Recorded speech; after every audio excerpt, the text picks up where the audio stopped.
I am really concerned mostly about how melodramatic narratives encourage us to take individual action, right? To be the hero ourselves in a way that often forecloses the collective action that's needed for huge systemic problems. Woo, welcome. You have now entered Mad Warfare, mutually assured distraction, where we explore the weird, terrifying, and sometimes hilarious ways war is fought today, and how we can all protect our minds before we go too mad to find them. Oh my! Dangerous pattern. Dangerous pattern. Dangerous pattern. Okay, you tell me you haven't got a brain. Dangerous pattern. Dangerous pattern. Dangerous pattern. Curious about the politics of wicked, anti-fascist stories we can act on, or how our identities and choices are being scripted in ways we barely notice? This one's for you. Welcome back to Mad Warfare. I'm Jocelyn Brady. Hero, villain, and victim Shan Wow. Anthony Guillory. Today is a professor studying pop culture and politics whose work decodes how genres script the so-called good guys and bad guys, heroes, victims, villains, and what citizens should do next. She's turning academic ideas into viral, accessible content on her Pop Smart Media channel. Keegan-Michael Key likes it, everybody, so get on board. And she's building bridges between Hollywood and research to make narratives accurate and effective. Please welcome Dr. Thank Shan. you guys so much for having me today. I'm so excited to talk. So thrilled to have you. And what if we are in a melodrama right now, or just about to talk? I think talk about one, unless one of you guys is going to take. I mean, there are three of us, so we could take on the roles of hero, victim, villain if we wanted to, but I don't know who would be who. You guys would have to tell me, I think. Oh, we can chameleon it. This is, speaking of this is, I'm so glad you brought that up first, because that's one of your, on your Pop Smart channel, one of the videos that went viral is you breaking down melodrama. And I remember seeing it thinking that everybody in the world, but America, please watch this so you can understand what's happening around us in politics, in power, because this breakdown helps you understand like the theatrics and the mechanisms behind it. Would you be so kind as to break that down and explain to our audience how you even found your way there?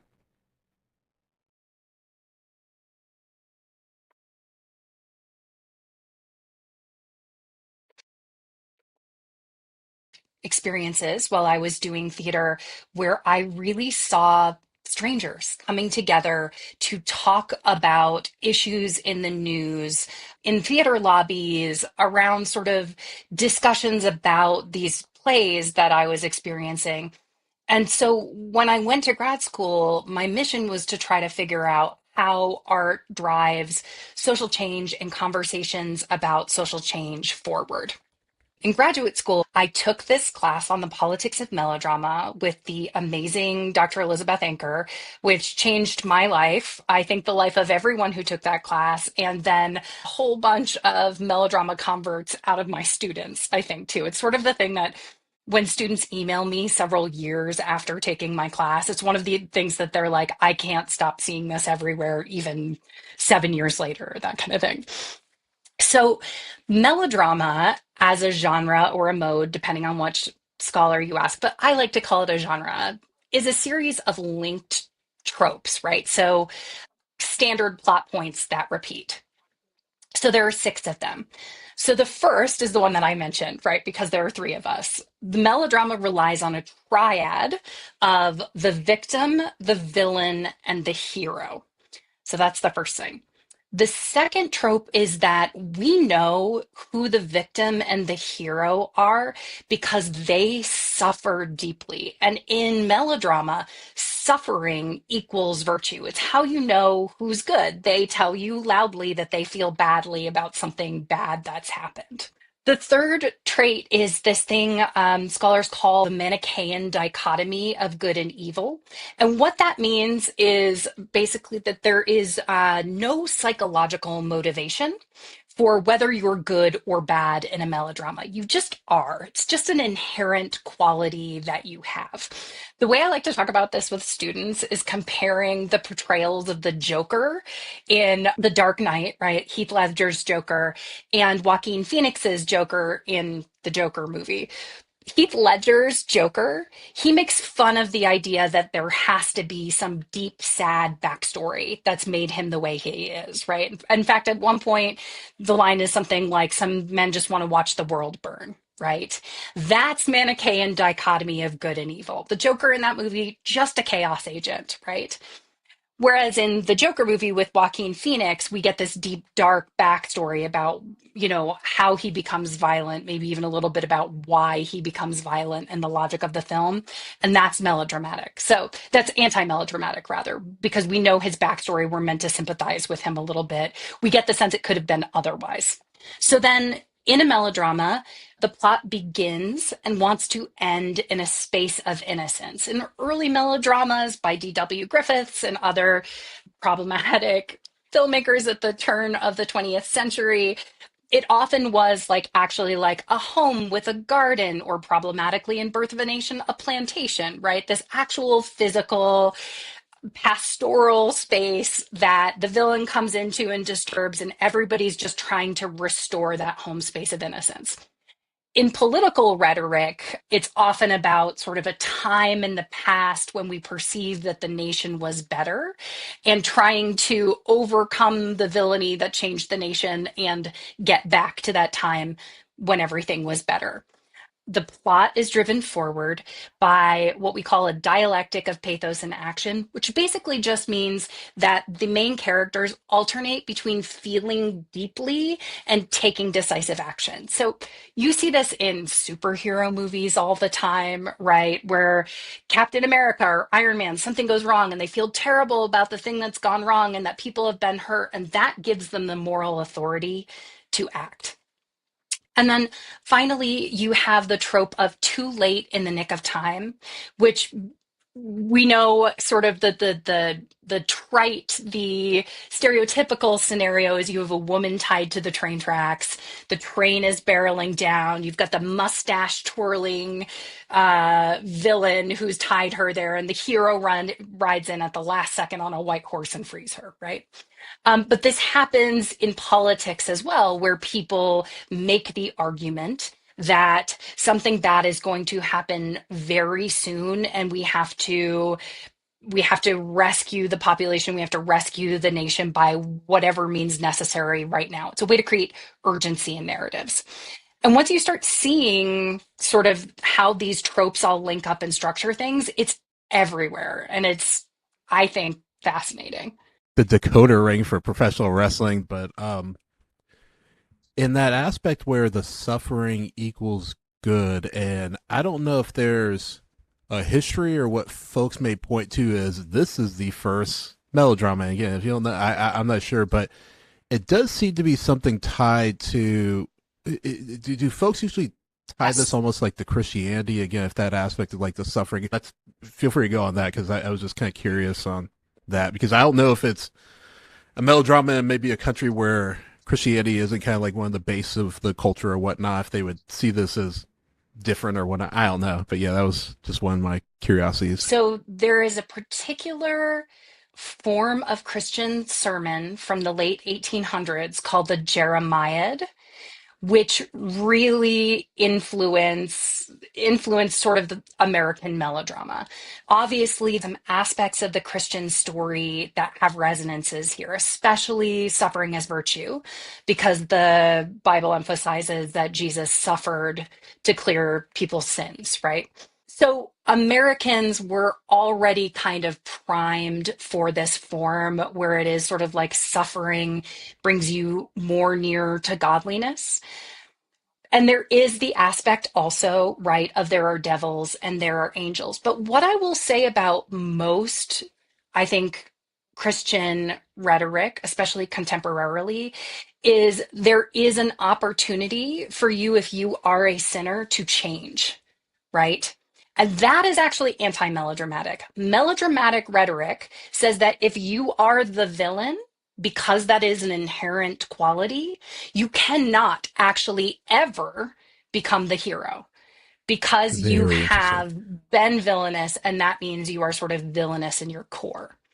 So there are some real overlaps between Christianity, like especially some of the earlier sermons that are still kind of really drawing from Puritan culture and melodrama. But I would say that there are lots of aspects of many types of Christianity now that are not melodramatic. And actually, the melodramatic framework came from a pretty unexpected place. It actually Hmm. came from 18th century French theater. And I'm happy to explain more about that if you would like me to. Sound very Yeah. French. Yeah, continue, please. We. So, melodrama as an art form came about because in the late 1700s in Paris, only licensed theaters were allowed to perform plays. So it was only the officially sanctioned theaters that were allowed to put on dramas, and they came to define plays and dramas as containing dialogue. That's what set it apart from other forms of performance that could legally be put on and have tickets sold to by non-state sponsored theaters. So melodrama is a response to this, and the name of it is a wombo of melos and drama, so like music drama.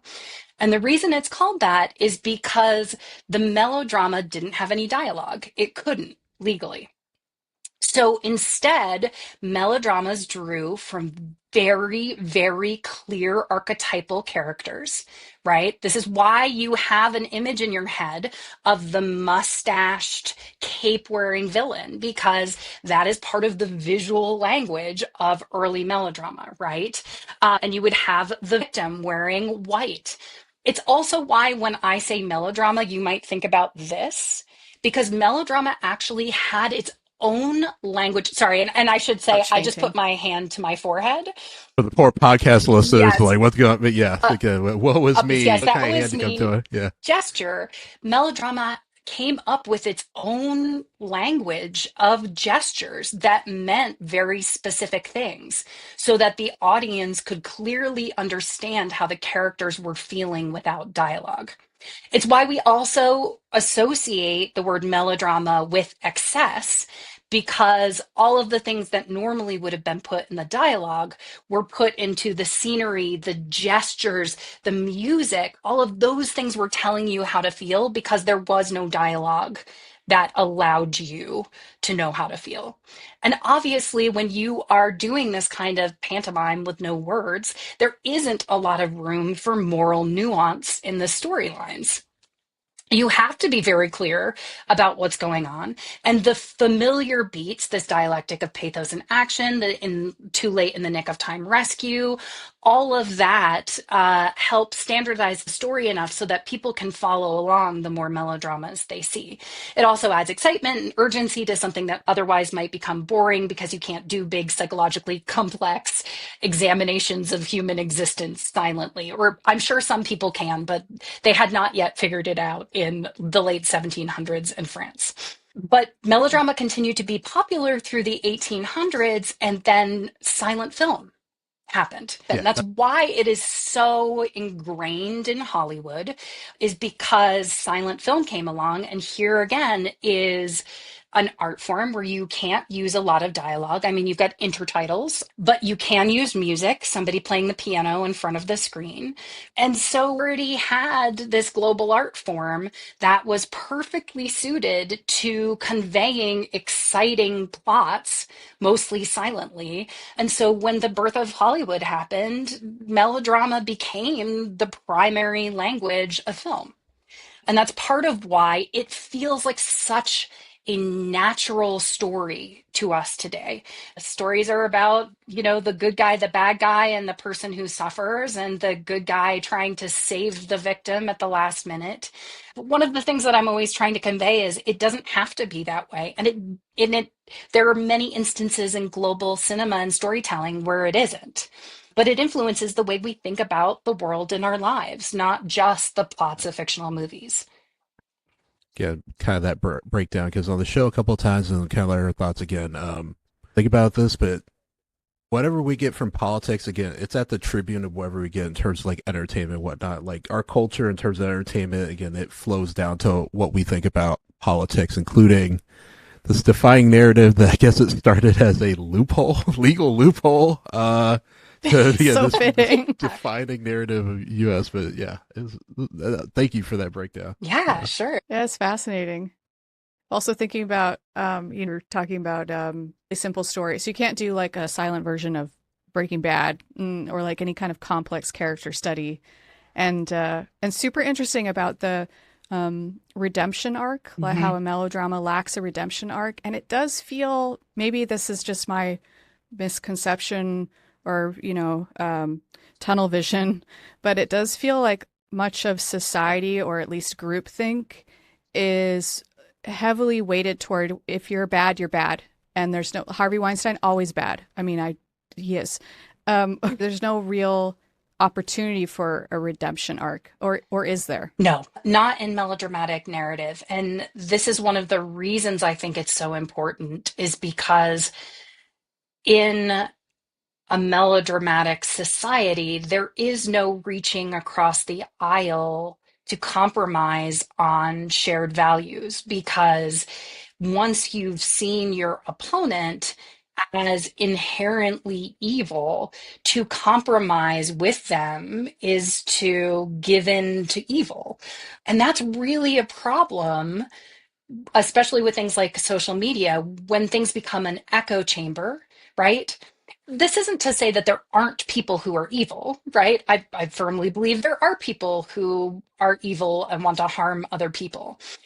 But the issue becomes when somebody disagrees with you on anything, that they are therefore your sort of sworn enemy. And the only way to make politics right is to punish them, because there can be no redemption arc for someone who is evil.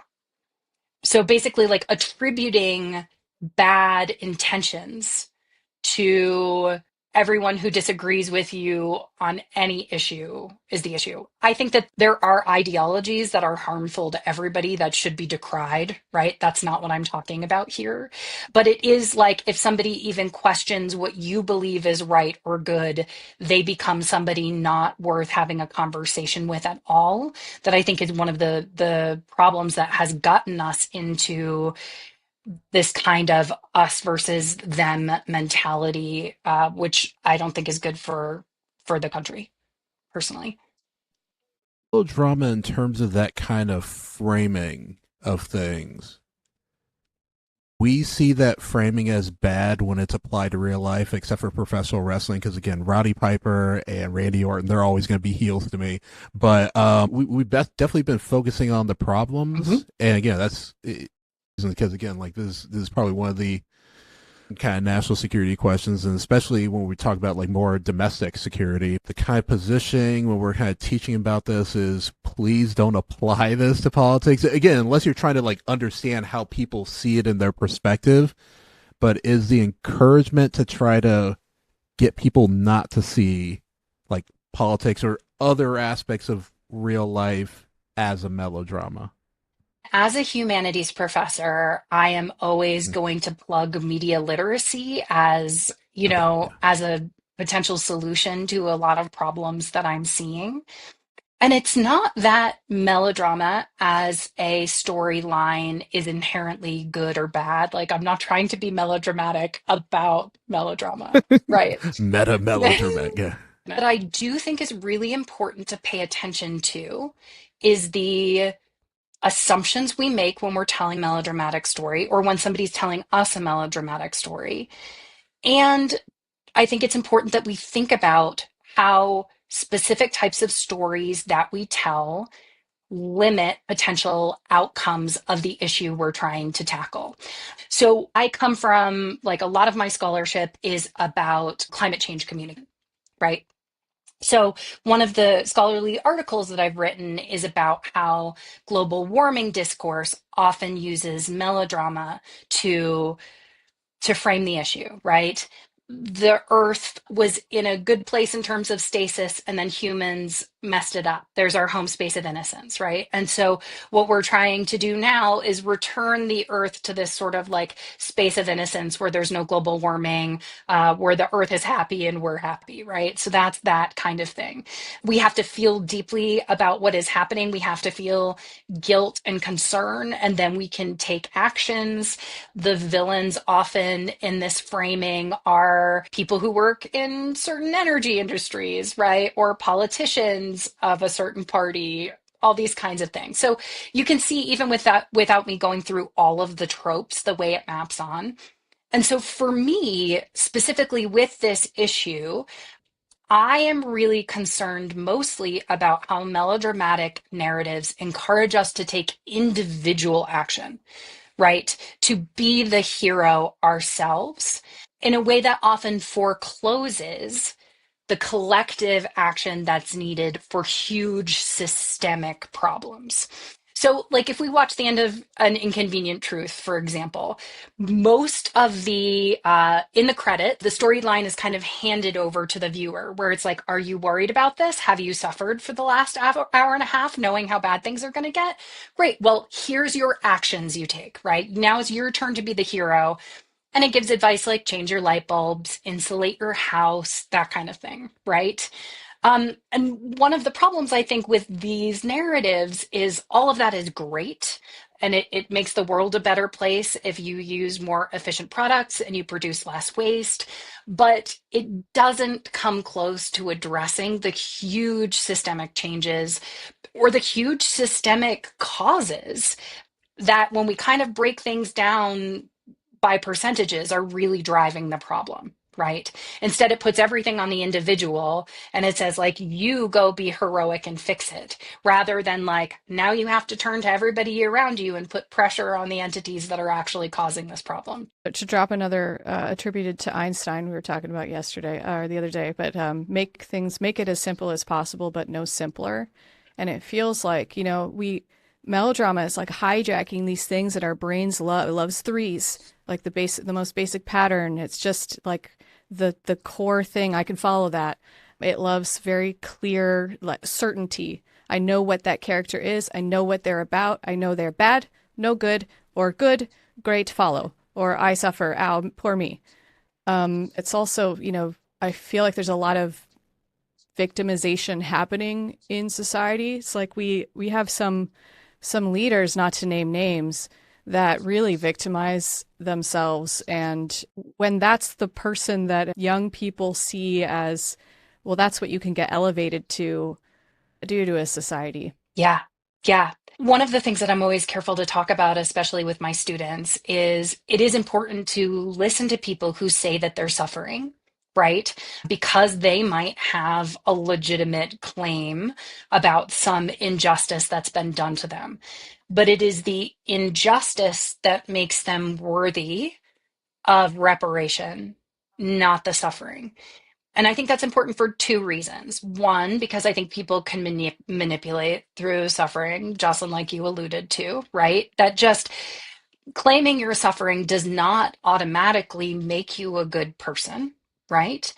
And the second problem with that is fetishizing suffering, or asking, especially populations that are already oppressed, to performatively suffer in order to get justice done, right? And there's a lot of problems with that because, suffering shouldn't have to be performed for rights to be granted. Both sides can claim suffering, and that suffering is probably not equivalent in terms of actual impacts and outcomes. You're Dang, making me this feel so bad when you call me out on that horrible thing I just did. what we're talking about. Where have you been all my lifetime? This really does feel like it's almost the decoder ring for at least the past 10 years of politics. It's actually incredible how we're talking again, the aspect of injustice versus. Anyway, I don't have anything else. Mary, yeah. Oh my gosh. What Jocelyn said a moment ago too about speed, right?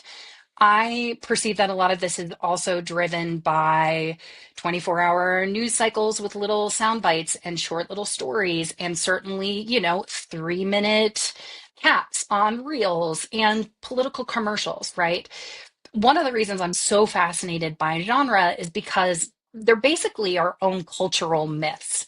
They're story frameworks that get repeated again and again and again that have certain sets of moral values encoded in them.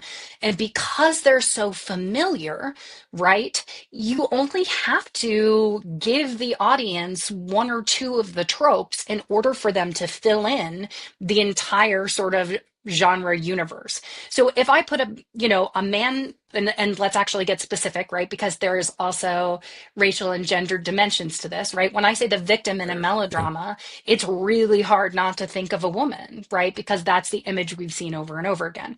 Same thing with if I say, like, I'm going to put two men in the Old West on a street at high noon in a black hat and a white hat, like, you know so much more about the story or you're going to assume so much about the moral universe that I just put you in and what's good and what's bad and like who's who than the actual facts that I just gave you dictate, right? Because we are so familiar with these constellations that just tiny bit of a familiar story can invoke. The Speaking of, it's like shortcuts, all these shortcut. I mean, now we have AI coming up, shortcutting our cognition. It seems to me, my stance would be that the world is increasingly complex and it would behoove us to become more proficient at dealing with complexity, at recognizing complexity, at moving through it, at knowing how to simplify at the right time, and then allowing for uncertainty and space to reflect and redefine. Are there stories that help us do that? Morally complex storytelling allows us to do that, right? I'm not saying melodrama is the only kind of stories we tell. One of the things that I have been thinking about a lot lately that is key to good climate communication, because again, that's sort of the world that I come from, but it has become scarily applicable to a lot of other things as well, especially as more and more it seems like most people feel like they are dealing with a set of facts that is incompatible with the facts that the other side is using, right? Values-based communication is what often overcomes that gap. What's interesting is the impulse in a lot of these scenarios is to give people data and facts, right? Like, that is not true because of X, Y, and Z. Let's look at these sources. Let's do this thing. But social science research has shown that in a lot of cases, if the person is already entrenched, that will cause them to double down, because if you are really driven by your identity and your identity in relation to a specific political community, being presented with facts that contradict your assumptions will cause such cognitive dissonance that it actually causes you to double down on your identity and dismiss the facts or try to manipulate them into your own worldview rather than changing your mind, right? You become suspicious of who's telling you the facts, of where the facts are coming from. And again, media literacy is good. We always want to question where facts are coming from and that kind of thing. But this idea of giving more people information does not actually work really well.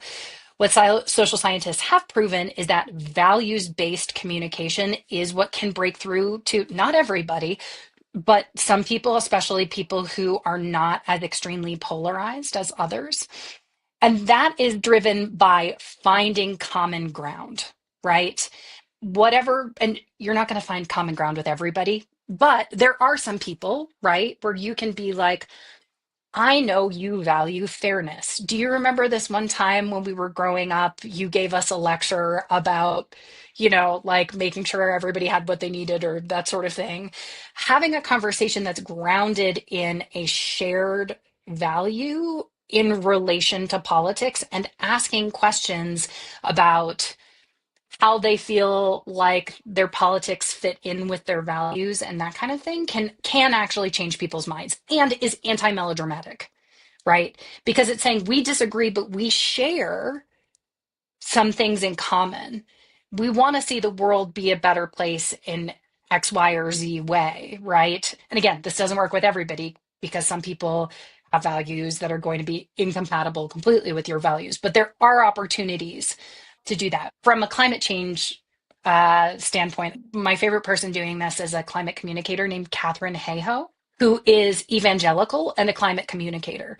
And so goes into evangelical churches and talks about how her faith and her work on the climate are compatible, using the values and language, the sincerely shared values and language of evangelical community of which she is a part. Requires undermining melodramatic thinking. And it really requires thinking about what you want the outcomes to be rather than getting the feeling that you're sort of going to win the conversation, which I know for me personally is hard, right? That is not an easy Person. thing where it's like, I know I am right. I need you to also know that I am right. But values-based communication really thinks about outcome rather than dialogue rather than debate, right? Like that, the narrative's kind of forming around AI again. It really is in the face of all this complexity. How folks are trying to put these different narratives right now on AI. Everything I've seen, no matter if it's kind of pro or con, into the melodrama. So all they really, all we kind of really have is this melodramatic hammer, and everything's looking like a nail. I kind of follow up on what folks can do besides that, and some of this values-based communication. Like, how can you look outside again of this framework? And does that get into what you've mentioned before about radical imagination and that kind of aspect? Which again, we talked about that off air, but I kind of wanted to make sure to bring it because it feels like it's fitting with all these things that you've mentioned already. Yeah, yeah. I think about a lot, especially when I am despairing over the state of the world, right? There is a long tradition of especially Black and Indigenous thinkers doing really interesting things with sci-fi and futurism to both shine a light on how the way that we do things now as a society is not necessarily the way we have to be doing things, right? And actually world building what a more just and joyous world might look like for the purposes of, once you can imagine that world, right, you can reach into that world and bring back aspects of it into the present. Now, maybe you can't apply it at a national scale, but you certainly can on the level of your family or your community or that kind of thing. So it's about imagining a world that's better than this one, and then finding those little fragments that you can actually drag back into the present and implement. Like, what does community look like in that beautiful world? What do people's day-to-day routines look like in that beautiful world, right? What is valued, what is not valued? And then thinking about just like little steps that you can take toward that better place can both not only help get you a little closer to that place, but also help you from tumbling down into a black pit of despair, right? Because it shows you that you have some agency, and it exposes the ways in which harmful ideology, like things that shared beliefs that structure what we think, how we feel, and what we do. That's what I mean by ideology. Seem natural, but don't actually have to be that way. When I think about naturalized ideology, the example that I bring up with my students most is like the university classroom, right? The idea that it is structured most often as there's some sort of platform or stage like thing where the professor stands, there's a podium, there's resources for the professor, and then all the students are sitting facing the professor, right? That's a very old school way of thinking about education, as the person in the front is the font of knowledge and they are going to deliver unto you everything you know, right? That's bad pedagogy. And so, one of the struggles right now of being a professor at a university where there are a lot of old buildings is that they're not set up to meet the type of pedagogy that most of us want to enact, right? Like, I want us all looking at each other. I want students to be able to address each other because what we're doing is we're thinking critically together rather than me telling them what to think, right? I'm there to facilitate and guide and shape the conversation and inject certain facts or theories or whatever. But you think of classroom, what a classroom looks like, as just the way a classroom looks, right? And so disrupting ideology is about taking something that seems natural and just the way it's always been done and reimagining how it could look to be better. And radical imagination is that on like a grand scale. Yeah, it's folks that they have the power to world build, and they also have the power, maybe not by themselves, but the power to turn this world into that as well. Yeah. That's beautiful. Yeah. Or at least they have agency to take steps, right? Agency is a better word. Yeah. Yeah. Well, no, I mean, the way you said it was great, Sean, too. But just like, that's the thing that I try to come back to when I'm feeling despair is like, okay, where do I have agency? Even little agency. How can I take one step that makes me feel like, okay, I made things 1% better today, right? And radical imagination is about not just like projecting a better world, but also using pleasure and using these moments of reflection to help stay clear-eyed in the fight against in the fight against injustice around you too, right?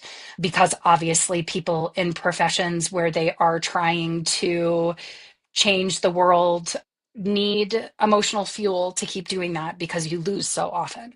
Again, I'm thinking about environmental issues, right? Talking about with imagining a better future and the agency to contribute to that end is how Jane Goodall defined hope. You're talking about the opposite of despair. That's the definition of hope that I reach to. Is I think it's really important for us to be able to. We have these magical brains. They do these magical. They like invented spaceships. People. Why do you think? I feel like there's so many stories around that don't do. They're like we love dystopia and like you said, melodrama. It's like a craving Yeah. for it. Or is that just because we're used to it, like the classroom design? Dystopia, I think, is a very specific has a very specific social function.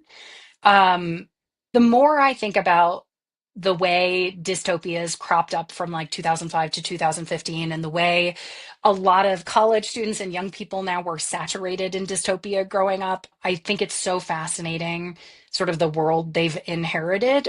But often these types of stories are ways to make sense morally of the world and rehearse the sort of worst case scenarios. So there's a couple of things going on. One, you've like hit on one of my favorite topics, so my brain is spinning and I got to slow myself down so I can kind of like break it into steps here. But dystopias are a type of very specific narrative called speculative fiction, which uses a device called cognitive estrangement, which basically is just thinking elsewhere, right? To talk about the real world in a way that does not trigger the cognitive dissonance I referenced earlier. So because it isn't America, it's Panem, right? The Hunger Games can become this blockbuster story about wealth inequality and oligarchy and all of these things that if you were to bring them up in a political conversation would immediately shut some people down, right? Because they would be like, this is a term of the left or the right, and I'm not on the left or the right, so automatically, like, my defenses are up.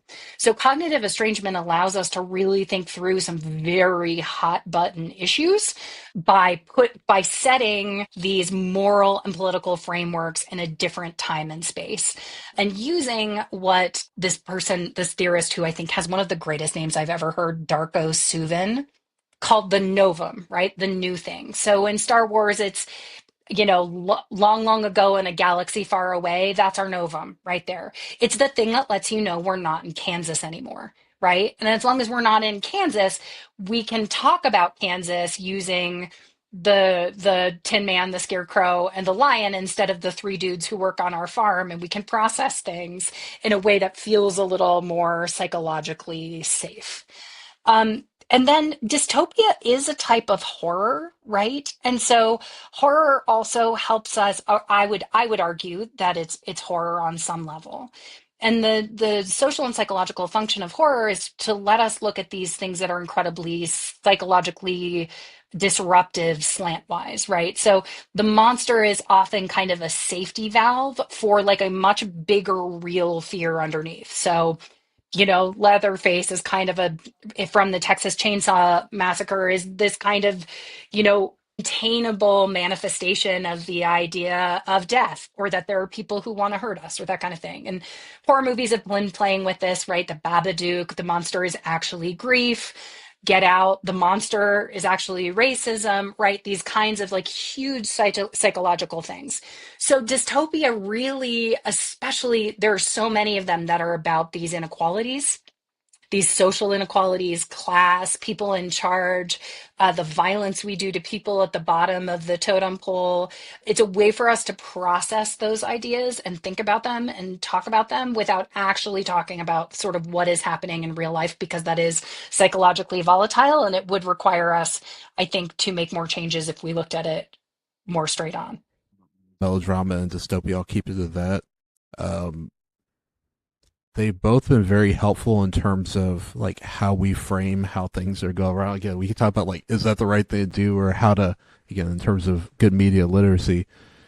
But the one thing that both of them is how they usually come to solutions. One would be this like individual hero that you kind of pointed, where you get these, I won't say just vigilantes, but these kind of like folks try to do stuff on their own.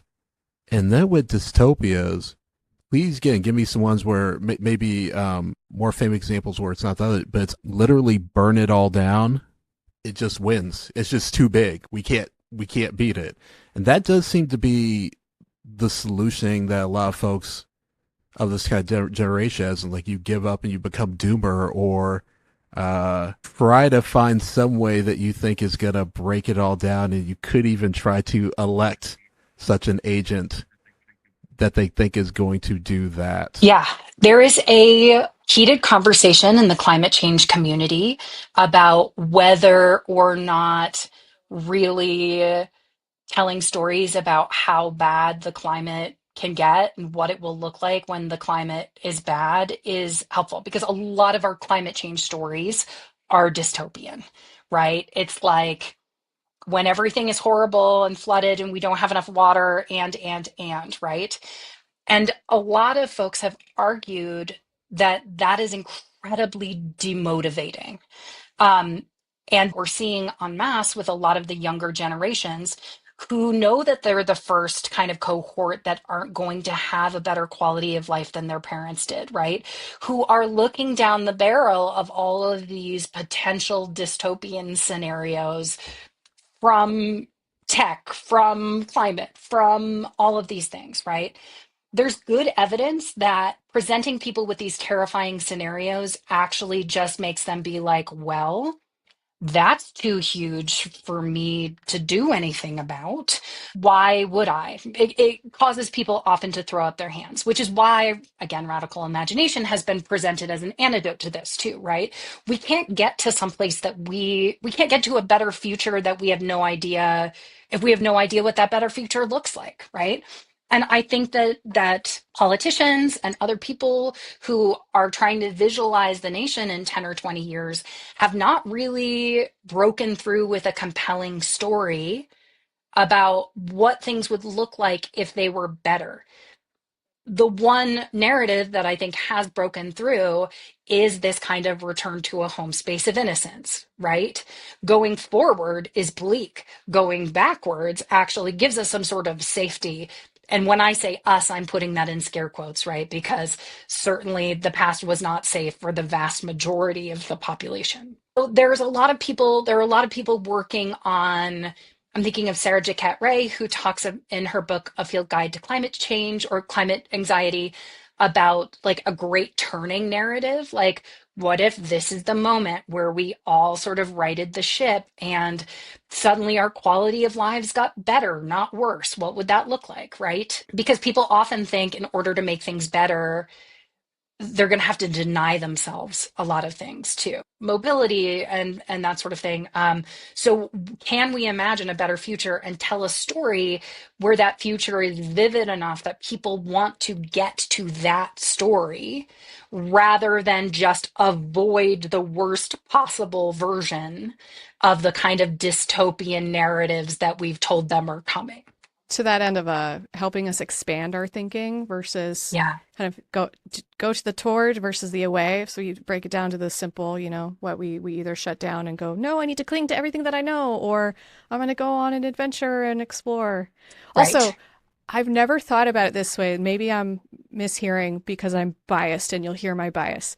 Star Wars, melodrama. Star Trek, complex storytelling. Yes, although I would argue that Star Wars gets less melodramatic after time because Vader has a redemption arc, right? Truly Mm. melodramatic story. He would die and we would celebrate it. And there would be no redemption arc. So it's interesting because I've Star Wars seems like a very kind of stock storytelling, and people talk about it as a Western or about the traditional hero's journey, but it does do some things that are really interesting. It's not quite sci-fi because the thing that distinguishes science fiction from sorry, and now you've threatened me with a good time talking about like different types of speculative fiction, but the thing that distinguishes science fiction from fantasy is whether or not the novum has a real life motivation, right? So in science fiction, the novum is something that the story has set up that like this could happen in the future through science or tech. Right. So minority report, a lot of those things are already actually happening. Right. That's science fiction. But fantasy gives you a novum and is like, just roll with it, right? Like there's magic, there are dragons, there are orcs, right? Like this is a world that's different from yours, and we are not going to set up any kind of getting you from A to B, right? And Star Wars does a little bit of both in ways that I think is really interesting. So like I feel like the story has so many canonical elements, but it actually, especially the first trilogy, plays with a lot of stock elements too in ways that I think are kind of interesting and fun. You might be changing my mind, my Star Trek Oh, I mean, bias. Star Trek is also But amazing. And Jocelyn, if you're not watching Pluribus, are you watching Pluribus? oh, It's it's Oh, so she has a lot good. to It's say. like my favorite thing on, it's yeah. so good. Okay, not to go down a complete tangent, but very quickly, this television show Pluribus that just came on, it is an American woman who is outside of this collective who is very concerned about individualism, even though the collective is trying to convince her that sharing resources and sharing like empathy and stuff is better. And it's one of the only places I think that I've seen on television that's doing really interesting. Like there's a collectivist character, right? Like there is a character that is not a Mm. radical individual, and whether or not that sort of collective is good or bad, we have yet to see, right? But it's bringing up so much. In fact, at one point, the main character even says, like, no, I've seen this movie. I know what's going to happen next, right? And so she's Yeah. already viewing this through the lens of, like, I've seen media about this. I know what's going on. I know this collectivism is bad. So, yeah, it's like too much away, but it's like if the Borg weren't immediately Yeah, bad. With the Borg in Star Trek, resistance is futile. And what if there are more options right. than that? In the past, when people have asked about alternatives to melodrama, I bring up Soviet cinema not to advocate for it at all, but to show that there's a different way, right? So, in the 20s and 30s, Soviet directors were making these films that were not about individuals, but were about the people. And they went as far as to not name characters. Right? There weren't main characters. They didn't have That names is interesting. because it was the collective, the people as an agent of history rather than the hero, Mm. right? There's no Katniss Everdeen. There just is the revolution. And again, I'm not advocating for Soviet ways of thinking, but it's a good study in contrast where it's like, oh yeah, you could totally make a movie that way. There doesn't have to be a lead hero, but it feels so disruptive to even recognize that that would be a way to tell a story because that's not the way we tell our stories usually. Yeah. How we kind of talked about like bunch of collective or this like nameless mass. It's almost treated as like a force of nature. Yeah. And like humans, you can actually can come together and be this force of nature. So yeah. Yeah. Yeah. Is it good, or do we want this, or do we what? What are we? Do I want Again, to be that's an our individual? Do I framings want to be of collective? that's our American melodramatic framings like playing with us Exactly. right now. Yeah. If there's no Katniss Aberdeen or no like named character, because from my understanding, we're kind of wired to look for that character and to identify with a character in Mhm. storytelling, but maybe that is to be proven wrong, and maybe we don't need that specific character to relate to, or our understandings of character and story need to evolve. And I I don't think we know. need different people telling different types of stories just so that our storytelling doesn't become monolithic, right? And I think non-melodramatic stories where people change are important. Earlier, Jocelyn, something that you said reminded me too of like when melodrama is taken to the extreme, the thing that I think can be most dangerous about it is it tips over into what cultural theorist and sort of political philosophy writer Richard Hofstadter would call the paranoid style of American politics, right? It tips over into conspiracy thinking. If you are primed to see the world as made up just of good guys and bad guys, nothing else and victims, right? Then you can start to see it as like a totalizing force. The bad guys are all working together. There's this international cabal that are doing the most evil things you could possibly think of, right? They're not just hurting me economically or values wise, but they're, drinking the blood of children, which is a, slanderous accusation that has come up many times throughout history with anti-Semitism and now sort of broadly politically. But that type of thinking, at least according to Hofstadter, occurs because the actual situations that shape our lives, the actual factors that shape our lives, are so complex and so out of our control that we can't narrativize them. And when we're able to narrativize what our problems are, it feels true to us, right? Because that's how we're used to understanding the world is through stories. People who get completely radicalized, right? Who are driven by this kind of like there's this evil international, again, there are bad people and there are conspiracies. That's not what I'm saying, right? Like yes, MK Ultra was a real thing, but this what Hofstadter calls conspiracism is being like everything is related. Everything, every person is involved in this grand battle between good and evil, and there's no in between, and you can't switch sides, and. So taken to the extreme, it's incredibly politically and socially disruptive. And that's what I worry about. Because they've seen that story before. Exactly. Yeah, like no, I know this story. They're the bad guy, so they must be really bad, and they must all be working together in some shared narrative, and it gets really scary really quickly.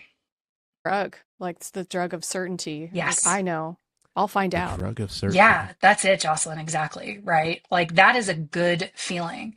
People don't we don't want to dwell in nuance, I think, neurologically a lot, but we want certainty and we want to feel like our lives are meaningful and that we are on the side of good, right? And that we are sort of changing the world. And so people will really, cult thinking and that kind of thing. People really gravitate toward that is sort of my understanding from reading a bunch. Wonder if in some future, a radical imagination at work here, maybe we aren't beholden by everything we know about our psychology and our past, and maybe in our future of humanity is dancing with nuance and playing with it Yeah. more.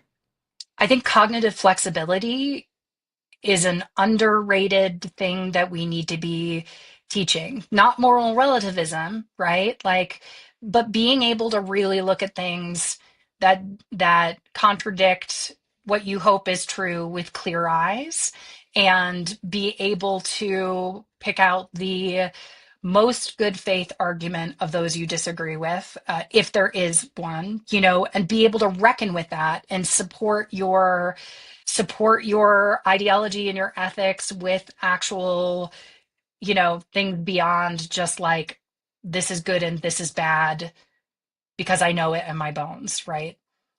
It's this line between cognitive flexibility and moral Yeah. relativism that I think is one of the biggest threats to our existence, But right? yeah, just this idea of cognitive flexibility is superpower that yes, Mhm. you at home, and again, you could be the hero, but again, you could be the hero with a lot of other folks in this. So yeah, You could transcend being a Yeah, hero because that's, as I we know, guess that's just a right. melodrama. yeah, it's correct. I don't want this conversation to end. I think we No both joke. have to run pretty quickly, and there's so much I want to ask you about. Like maybe a teaser. I want to talk more about wargaming and scenario planning, and there's so many other things that I want to dangle the carrot. Yeah. So wargaming, Sean, I know you've got like a background in that. Do you want to talk about it, what it is a little bit? I feel like I'm not as qualified to define it, but I'm certainly happy to talk about how I could see it being used. Well, in terms of just that kind of like scenario planning, just the hows and the what ifs of how a mission can go about. I think what a lot of folks think about that. I don't know if they think of these like digital twins of like humans playing in like this Matrix or whatever. No, it's like a tabletop game. So if you guys know Dungeons and Dragons, and it plays still a lot like that. The biggest thing you want to get out of a good war game is to help mitigate strategic surprise. There have been some good folks. Again, shout out to Fight Club and Arnel David, who's been like, trying to get that Promethean fire of wargaming to the greater masses outside of the Department of Warfare. But it's what Fight Club, the organization, to be clear. Fight Club, the organization. But it's one of those things where that kind of scenario playing is for, I think, would benefit near everybody. So not just systems or bigger companies in terms of what happens if Donald Trump tweets about them, but just even in terms of just municipalities, I haven't seen anything at that kind of like localized level. The one thing that I've really kept from my theater background is my obsession with immersive theater, which can be very Hmm. close to wargaming, right? And so, one of the reasons that I'm really interested in wargaming and immersive theater as mechanisms is because the lessons you learn when you are immersed in a scenario stick so much better than the lessons you would learn reading about something or hearing about something because you're forced to reckon with your own cognition in real time. And so I've seen some really cool productions, losing my earbud. um, I've seen some really cool theatrical productions that ask people to imagine scenarios and then work with the people around them, right, towards specific outcomes or to avoid certain things. And it really can be kind of practice for actual scenarios you might encounter in real life. You can kind of mentally rehearse how things might be and find out about yourself in certain scenarios and that kind of thing. I did want to shout out, if it's okay, really quickly. There is a Please, creator I please. really love on Instagram, he's a PhD in social work. He's working on his PhD. His name is Isaac Sanders. He's all time Isaac Okay. on Instagram. That's his handle. But he is thinking about how to use role playing games to make better worlds and for community building and for skill building and that kind of thing in Beautiful. ways that I think are really exciting. All time Isaac, I'm coming for you. This is like my dream job. I would love to do more of this immersive experience design for helping people imagine. What did you say earlier, Sean? Was like mitigating strategic Yeah, like surprise, but also strategic to surprise. imagine. Yeah, Yeah, yeah, and to Yeah. expand things. Both Yeah. things. yeah. So this isn't the end of our story on this. So yeah. Yeah. You have a Substack live or a podcast that's about to hit. Do you want to give a sneak peek on Absolutely. that? So, actually, around sort of melodrama and Christianity, I started partnering with one of my best friends from grad school, Dr. Kimberly Pendleton, and she went to Yale Divinity, and her background is in like purity culture. She runs like a pleasure coaching business now, that kind of thing. So we are doing this weekly live Substack called Pleasure is Political. And one of the things that I think is fun about doing it live is we've got people jumping on and giving us their thoughts in real time too, that we're sort of like interfacing with.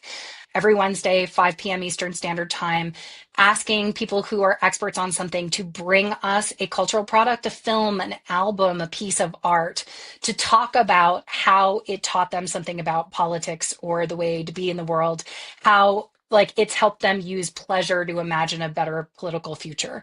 And we've been having a ton of fun thinking about that and talking about that. And I'm hoping you guys will come on our thing at some point too. I In would love addition that. to just my normal social media stuff with Pop Smart Media, that's the other thing that I'm really working on right now. Man, Dr. Shan, this has been an absolute pleasure. Thank you so much. I've come to talk with you again. Come and be inside my head. Cancel me, cancel me. I got things to say, you can cancel me. Cancel me, cancel me. I got things to say, you can cancel me. Cancel me, cancel me. I got things to say, you can cancel me. It's only a matter of time till we all win. Cancel the say. It's only a matter of time till we all win. Cancel the say. It's only a matter of time till we all win. Cancel the say. Cancel me. Cancel me. Cancel me. I got things to say. You can cancel me. Cancel me. Cancel me. I got things to say. You can cancel me. Cancel me. Cancel me. I got things to say. You can cancel me.